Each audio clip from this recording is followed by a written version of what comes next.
Good early afternoon.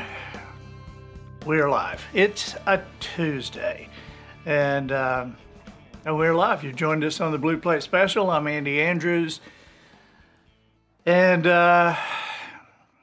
we hope you're ready to learn something that you don't know, because we got 20 things that you may have heard of, but you probably don't know. So, or at least you didn't know you know. How's that? And we're going to be talking the Middle Ages. That's right. That's right. You doing all right? Yeah? Okay. Man, I have been discombobbled this morning. I went to the doctor for a checkup and didn't even get to do a checkup. I mean, I went last week and did the blood work. And then, so that this week I come in and she tells me, what's going on with my blood and all like that. Ruth Cordell, good afternoon. And so then today I go in, traditionally I go in and she tells me, what's up with my blood and that, I don't know, don't eat salt or, whatever they say. I don't even remember half the time because they always say, yeah, it's fine, it's everything's fine. And then I go home and Polly says, well, what do they say? And I say, well, they say everything's fine. Okay, but specifically, what? I don't know. Well, don't you ask them anything? No, I really don't. When they said I was fine, that kind of did it for me. And now, if you would like to go with me next time, or better yet, why don't you go without me? Why don't you go instead of me? She can tell you how I'm doing, and then you can come home, and I'll say, how am I doing? What did the doctor say? How am I doing? And you can say, she said you were fine. And I'll go, well, define fine for me. What's fine mean? Well, you're fine. Your blood work's fine. Everything's fine. And then I can say, well, did you ask any specific questions? Like how fine? On a scale of 1 to 10, how fine? I mean, maybe I could take Polly's place and she could take my place. But no, I went into the doctor today to find out that I had to have a wellness check. You ever heard of one of those? I haven't.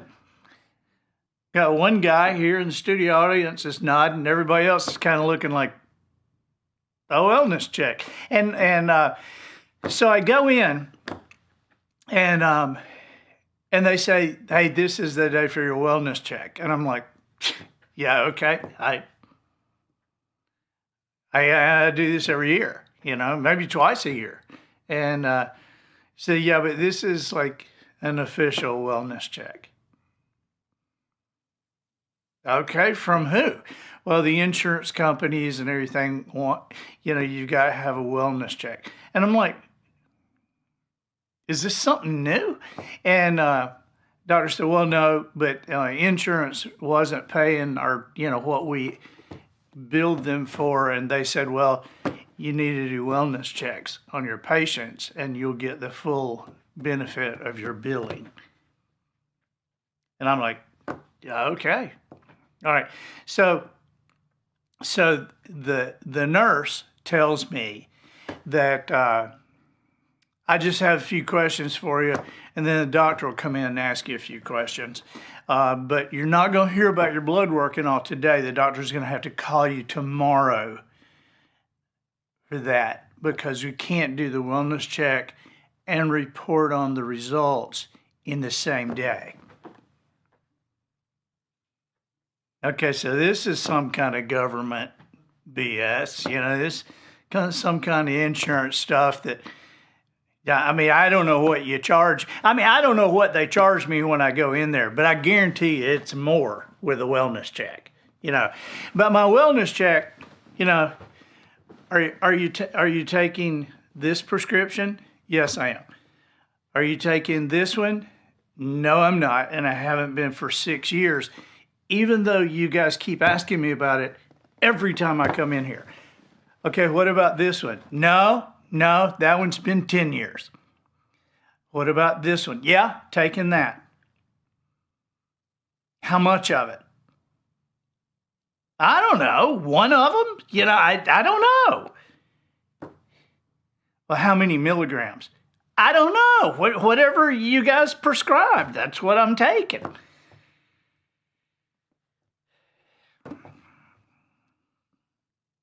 What else did she ask? Do you exercise? Yes. Do you drink caffeine? I don't really drink it. Do you take caffeine? Yeah. How do you get it if you don't drink it? Well, I found out that Walgreens has pills that are caffeine, and you can get them right over the counter. And because I'm kind of iffy about coffee, but I do like to be alert, I swallow my caffeine with water. How much caffeine do you think you do in a week? I don't know. 3 cups of coffee. I don't know. Alcohol?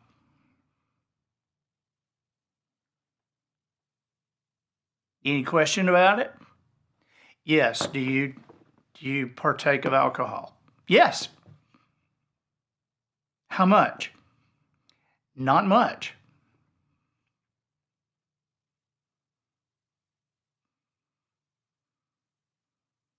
I mean, it's stuff like that. All right, so then the doctor comes in. How did I get off on this? I've been talking about this for 10 minutes. I guess I'm aggravated. So then the doctor comes in. Doctor sits down. Well, this is your wellness day. So I understand. And we were billing last year, and we billed $16,000, and we only got $3,000. And so when we said, "Hey, what the heck is this about?" They said, "Well, you're not up on your wellness checks on your patient." I said, "It's like $16,000 on me?" And the doctor said, No, this was a bunch of patients.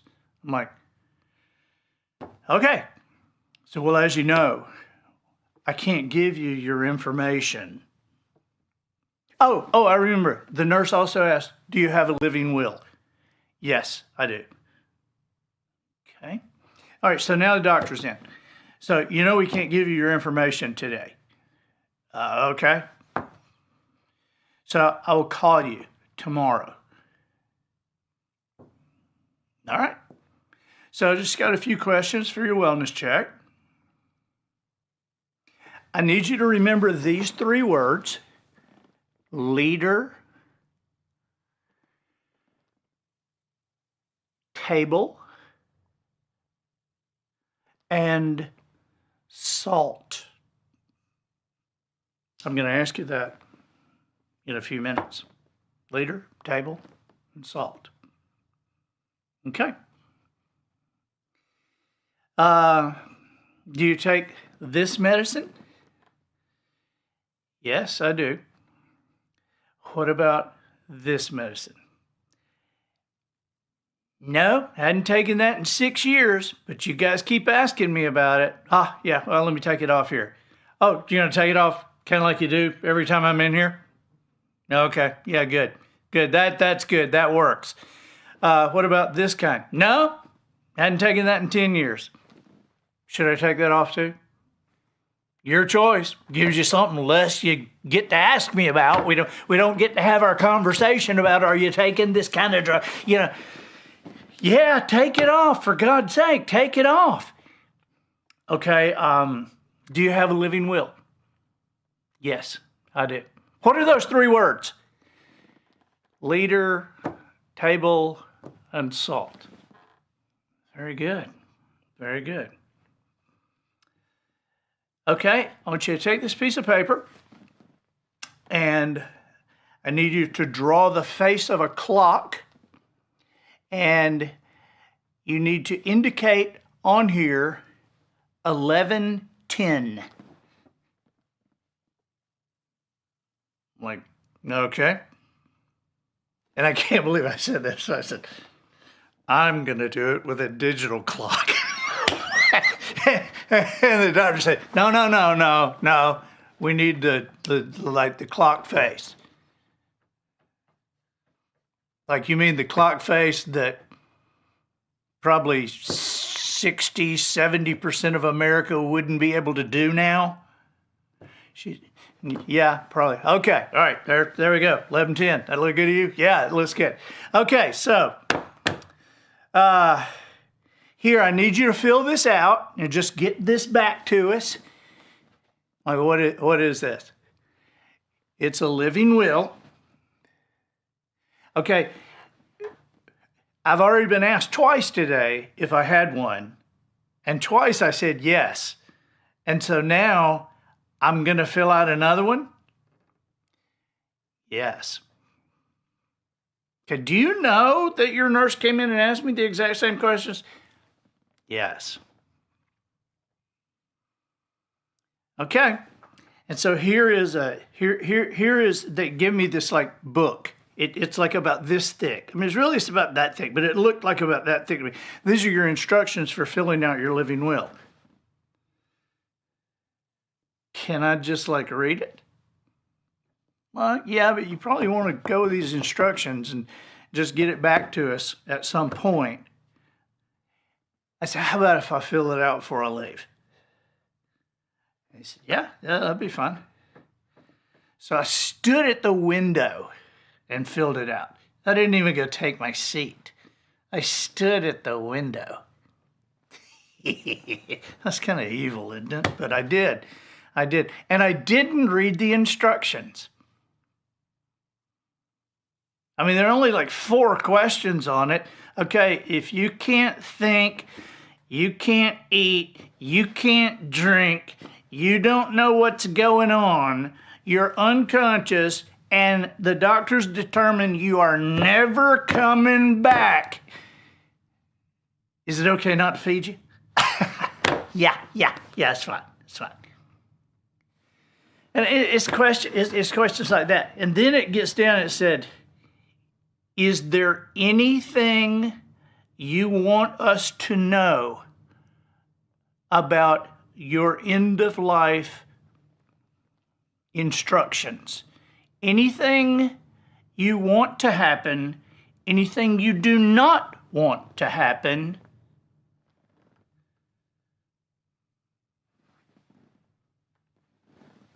So you know I had to fill in that blank. So I put, as I lay dying, I do not want any LSU t-shirts, coffee mugs, or paraphernalia in the room or even on the hallway.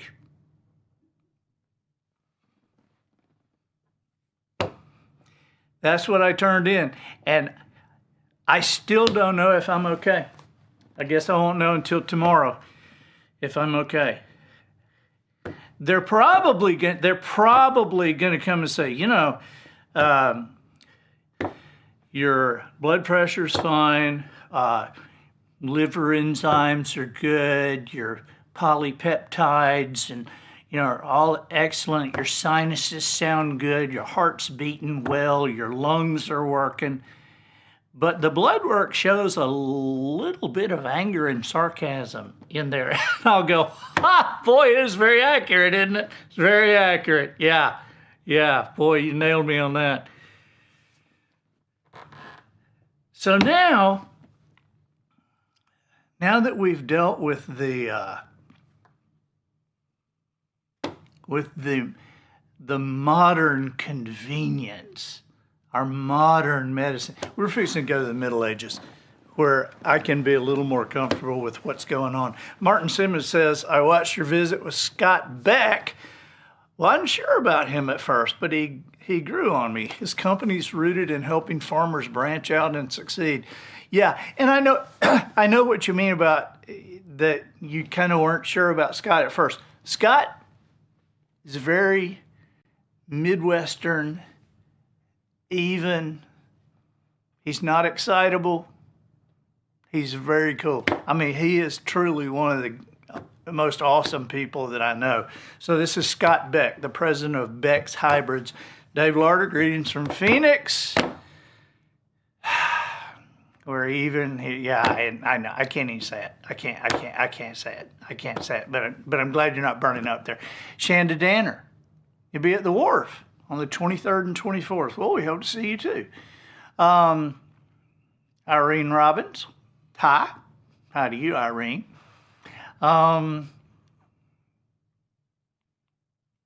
Good afternoon from Sandy and Dave. The Huicos.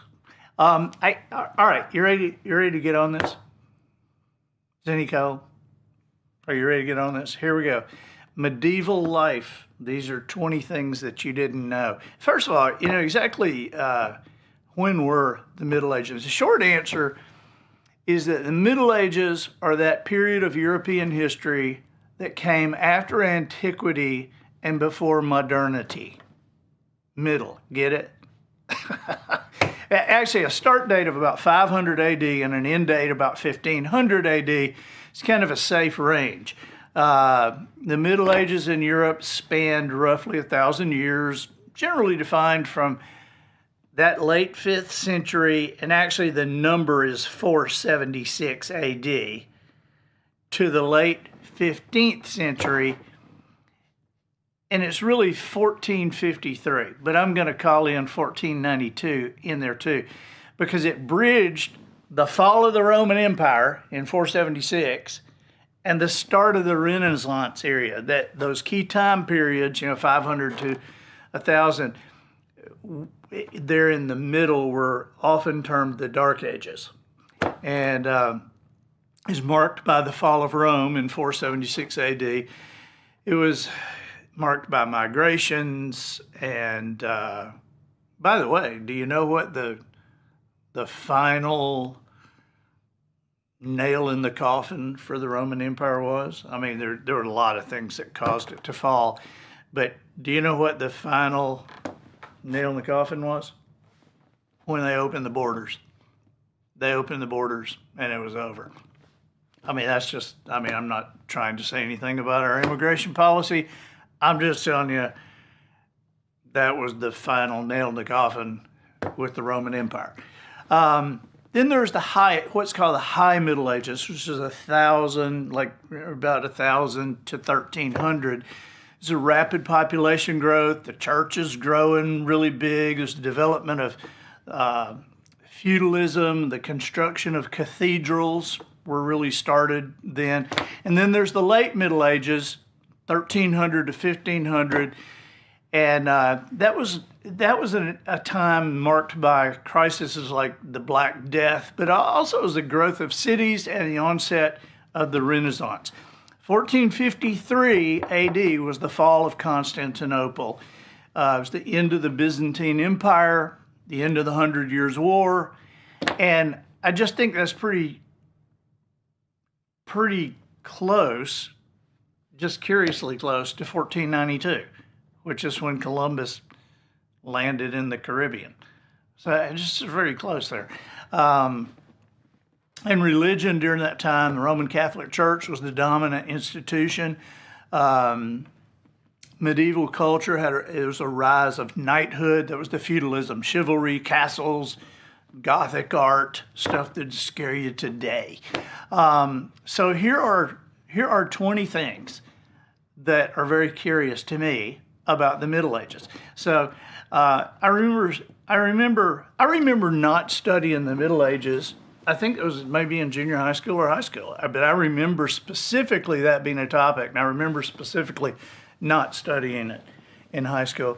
And so, as I got curious later, there's a lot to learn about it. One is doctors diagnosed illnesses in the Middle Ages with wellness tests. They would ask questions. The knights would come in. No, actually, they would taste urine.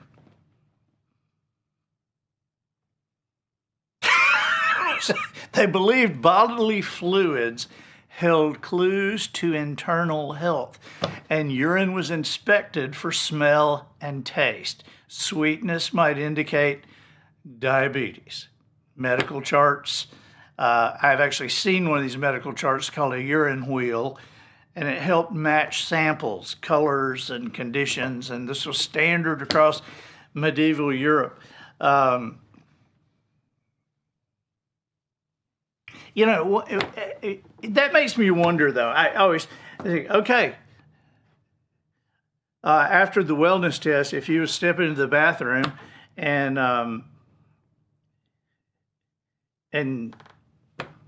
give us a urine sample in this mug, and then, you know, then after you leave, the doctor goes,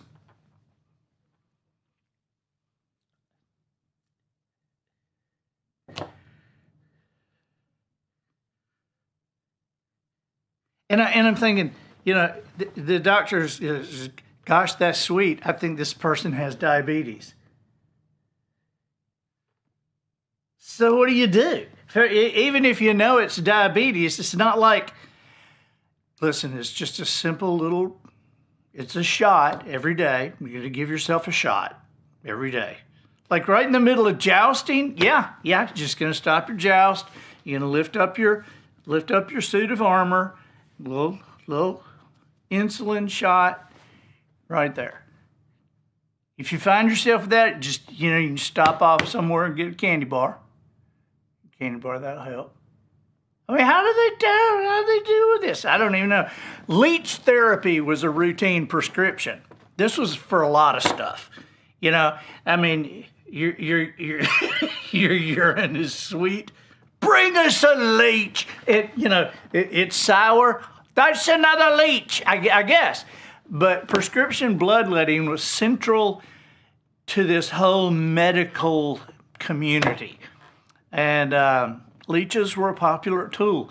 These doctors believed that removing bad blood could treat anything from fever to mental illness. And apothecaries, that's drugstore to you wrestling fans, apothecaries stocked leeches. Drugstores had, where is your leech section? It's right back next to the shampoos. Okay, I think. And aristocrats often kept leeches at home for personal use. It's like, hey, honey, while you're finishing up dinner, I'm going to go kick back in the recliner with a couple of leeches. I don't know, man. Okay, 3, trepanation. Have you heard of trepanning?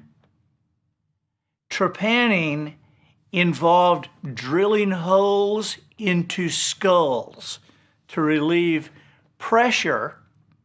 One would wonder how anybody would know. There's a lot of pressure there. There's some pressure.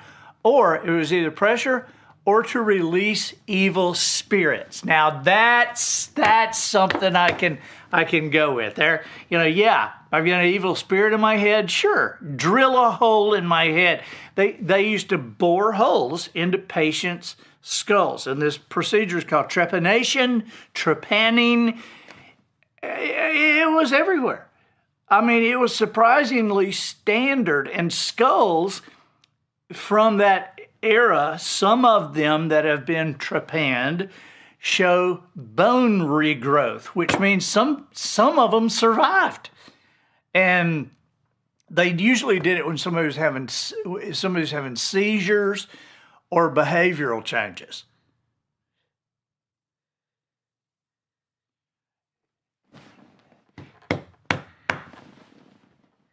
So they're drilling holes in heads for seizures and behavioral changes. that means that what do you call it? What is it? Change of life. What is that called? That women go through when they're like 50. What? I can't hear you. Turn that thing on. I said, are you talking about menopause? Yeah, menopause. Yeah. So I'm thinking trepanation was used a lot for epileptics and during menopause.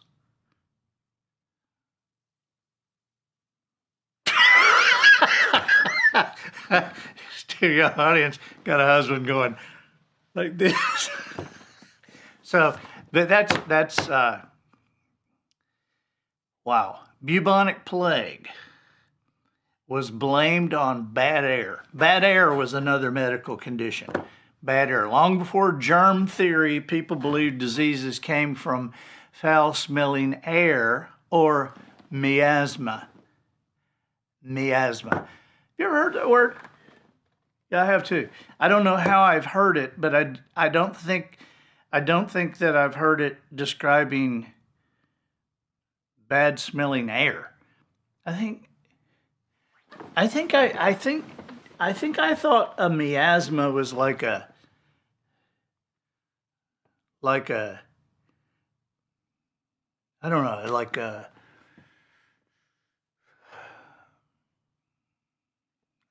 holding of the air. It's like just everything. He walked in and there was a miasma in the room. Maybe, I don't know. But miasma, M-I-A-S-M-A, look it up. I know I'm going to. But during plague outbreaks, cities would burn aromatic herbs and doctors wore masks stuffed with spices.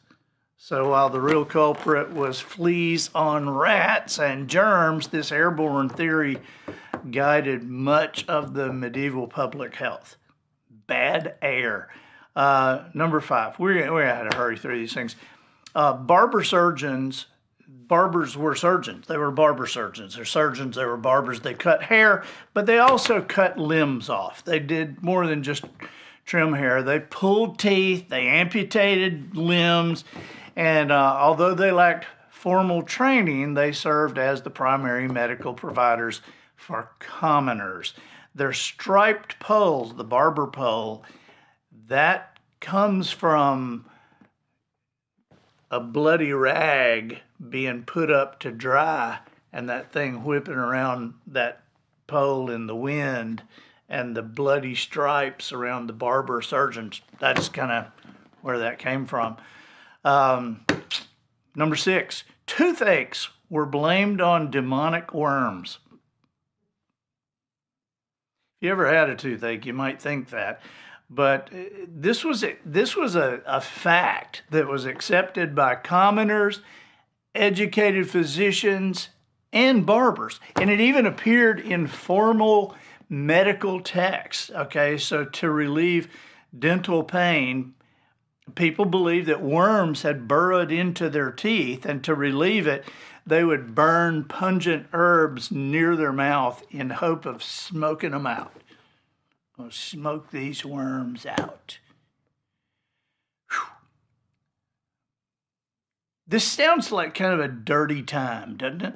It does. Okay, well, get this. People avoided baths, and they avoided baths for fear of illness. After the Black Death, a fear of disease led the majority of people just to avoid bathing altogether, although it had kind of been common earlier. It was a holdover from, the Romans bathed, the Greeks bathed, and all of a sudden, though, people aren't bathing. Public bathhouses just went non-existent, and because hot water was thought to open the pores to illness. Hot water, you see your pores going out? Well, that's just letting illness get in there. So instead of bathing, people used scented clothes and dipped snuff. That's what they did. Bad weather was blamed on sin and sorcery, but mainly sin. Bad weather, sorcery. Who's the guy from the Weather Channel? Jim, what's his name? Jim Cantori. Holy crap. You don't want to have Jim Cantori come to your town during hurricane season. I mean, you know, they can be talking about the hurricanes coming off the coast of Africa, up through that Eastern Caribbean, and you go out to eat, and Jim Cantori's in a restaurant around here, and it's like, oh my God, we got to get to the hardware store and board our windows now. I mean, he is the devil. I mean, he's the devil, and he shows up wherever this happens. But medieval Europeans, they linked these storms and droughts to God's punishment. And it was punishment for sins like adultery or murder. And the clergy, the Roman Catholic clergy, led penance rituals to stop God's wrath, which often included donations. Shocking. But later, witches were also blamed for conjuring storms to destroy crops, especially during famines or colder decades. Colder decades. You know, we can't have any decades any colder than we've had. You know, we have, man, I don't know what you think about global warming, but around here, you know, it's called Orange Beach. Now, the reason it's called Orange Beach is because this used to have orange groves all over this place. We had orange groves. Now, this is not in my lifetime, okay, but this is back in the 30s and 40s. They had orange groves. And then as it got colder, these orange groves were unable to exist. And so now in my lifetime, like there are remnants of these orange groves in people's yards around here. And there's a lady down on Bear Point that had a navel orange tree. We would just go look at it every year. It would have 4,000 or 5,000 navel oranges in this one tree. And I know how many that is. I know how to estimate that because in our yard, we had 2 grapefruit trees side by side that would do 1,800 to 2,000 grapefruits each every year. All right.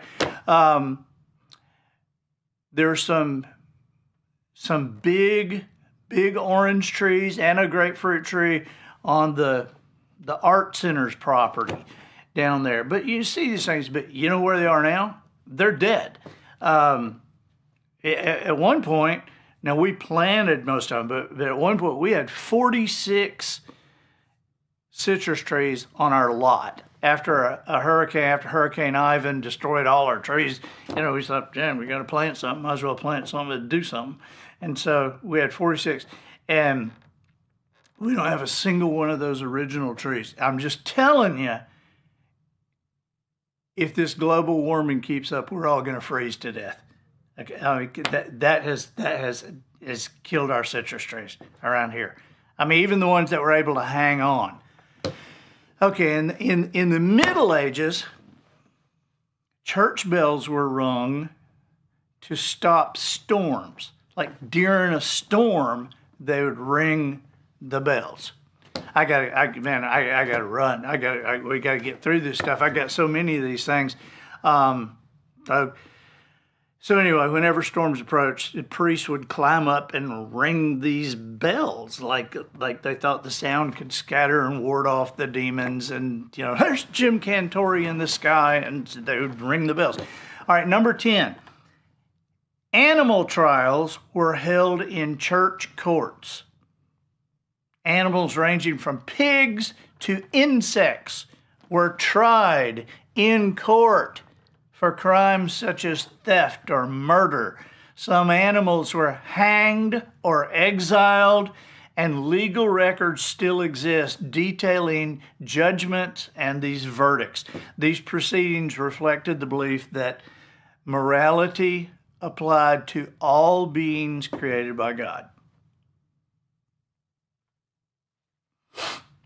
Some criminals, this might not be a bad idea, some criminals were declared wolves of society.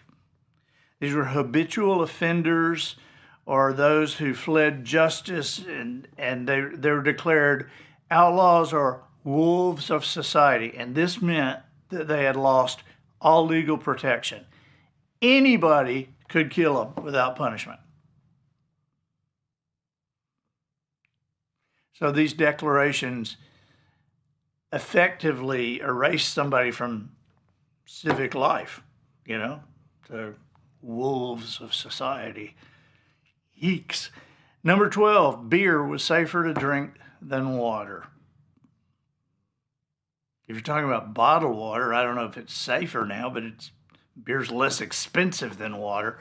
Water was often contaminated, and people considered beer a safer choice. And it was kind of a weaker beer. And so even the weakest beers were boiled while they were brewing, which would, help kill bad stuff. But children and adults drank beer daily, and they depended on it as a nutritious alternative to untreated water. So anyway, town criers were the original CNN. Your breaking news people, that was town criers. Most people could not read, so the news would spread aloud, and town criers would walk through the streets announcing royal edicts or important events, and so bells or drums they'd use to draw attention, and that's the hear ye. But their messages shaped public understanding. I mean, so think about this. Their message, the town criers, their messages shaped the public understanding of what was really happening. And culturally, they were just considered without peer. And so think about our modern town criers, how they shape our understanding of what's really happening. It's kind of still the same thing going on.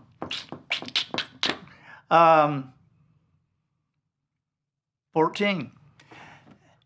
Most clothes, even though, so they're not taking baths, and most clothes were never really washed, because washing clothes is labor intensive, and because of that, it was rare. People spot cleaned stains or they aired garments out, but linen underclothes were changed more often and let air out more often. But complete washing involved soaking it in lye and beating the garments, which the material wasn't that strong to begin with. And once they'd start washing them, they start falling apart. So they weren't washing them. 15, meals were eaten from shared bowls by hand. So wasn't any forks, knives, spoons. You don't get your own bowl. What are we having today? Mush. Couldn't you make it sound better than mush? Okay, gruel. We're having gruel. Didn't we have gruel yesterday? Yes, we did. And for breakfast this morning, right? Correct. And if I'm not forgetting, we also had gruel for lunch, but gruel is what we'll have. Could I have my own bowl of gruel? No, we have but one bowl. Could I have a spoon or a fork? No, those haven't been invented yet. you'll be using your hand like the rest of us. This was pretty nasty to me. I mean, um, I don't get it. Okay, so next, candle clocks help track time after sundown. Nobody had mechanical clocks, but people used candles that were marked with intervals. And as the wax melted, it revealed how much time had passed. So these candle clocks helped monks keep prayer schedules and allowed a household to organize activity after sunset when, you couldn't figure out what was going on in the daylight. Number 17, students often carried swords to class. Evidently, university life could be a bit unruly. But students, and most of them from noble families, carried swords, and clashes between factions or with townspeople were common. Some towns imposed curfews on these students just to manage the violence. And despite the chaos, students attended their lectures in Latin and lived under strict church-enforced rules. And it's not one of our rules that you can't kill somebody, so go ahead. Number 18, children were engaged before they could talk. These noble families would arrange marriages early to secure these alliances, and so toddlers were promised to each other. And these people, they often didn't meet each other until they were about ready to get married. And it's like, yeah, okay, you already know you're going to marry that guy who lives across the water over there. And then, okay, well, you're marrying age. And he's 14. So I think it's time, this is what these pacts that they do prioritized lineage and politics over affection. Obviously, children had absolutely no say, and that was just the way it was. This was one that I'd never really considered, but this was very curious to me. Books were often chained to the desk that they were on. Books were rare and they were expensive. They were copied by hand and it took months. And so to prevent theft, even libraries would chain them to desk or a shelf or something. And so visitors read in place by turning these heavy pages carefully. And even monasteries would do this, and they kept sacred texts secure while allowing people to actually read them. But even monasteries would chain them to the desk. And so here's the last one. And this is just, I don't know, this is just an interesting fact, but curious how this gathered steam. During this time, and really around the early Middle Ages, only 1% of the population could read. 1%. So think about how important those town criers were, in shaping the thoughts. I mean, imagine you could only watch CNN, or you could only watch Fox News, or you could only read your local newspaper, or hear it read to you. You don't hear one source, man, but 1% literacy rate. In later medieval Europe, it ranged from 5 to 10%, just depended on time and place. And so while the clergy and the nobility dominated literacy, there were some urban artisans and merchants that could read, but most people relied on oral tradition. And church-run schools were mainly for the elites. And so, it wasn't until the Renaissance that literacy rate gathered, and so even around 1500, the literacy rate was between 5 and 10% wherever they were. But I think, even if you could read, I mean, what are you reading? Leeches are the way to go. What are you reading? The barber can take care of that wart. I don't know. Even if you can read, if you're reading crap, it's still crap, right? Matt Wilson, hey buddy. Joe Giles, Joe and Kevin watching from Mississippi. Hey, Ohio State Farmhouse Alumni Association. You Buckeyes. Thank you for doing these. Very inspirational. Well, I actually appreciate you actually taking the time to watch and listen. Shannon Danner, bye. You made me smile. I appreciate that. Margaret Davis, good to see you here in Northeast Mississippi. We're going to get on out of here. Appreciate you guys watching, listening. Hope we added some light to this hour of your day, despite my arguments against wellness checks and medieval medicine, even in the present time. Goodbye.